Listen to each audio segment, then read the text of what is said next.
மகிமை நிறைந்த நல்ல ஆண்டவரே, இந்த குடும்பத்தின் பிள்ளைகளை நீர் ஆசீர்வதியும். இந்த குடும்பத்தின் பிள்ளைகள் ஒவ்வொருடைய மேலும் உம்முடைய வெளிச்சம் பிரகாசிக்கட்டும். இவர்களுக்கு நல்ல ஆரோக்கியத்தையும் பலத்தையும் நீடித்த நாட்களையும் இவர்களுடைய எண்ணங்களில் எல்லாம் ஆண்டவரே நிறைவேறும்படியான ஆசீர்வாதங்கள் எல்லாவற்றையும் கொடுக்கிறது. வருகிற புதிய ஆண்டு இவர்களுக்கு ஆசீர்வாதமாக அமையட்டும். பிள்ளைகளுடைய உள்ளத்திலே பிறந்தவர்களை மகிழ்ச்சியா இயேசு கிறிஸ்துவின் மூலமாக ஜெபிக்கிறோம் அன்புடன் இந்த பிதாவே. ஆமென்.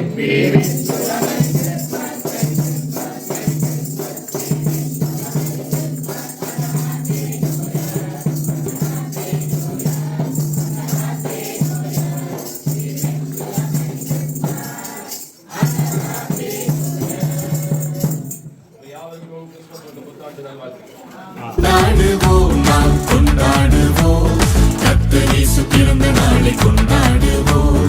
கொண்டாடுவோம், நாம் கொண்டாடுவோம், கர்த்தர் இயேசு பிறந்த நாளை கொண்டாடுவோம்.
பெத்தலையில் பிறந்தவரை போற்றி துதி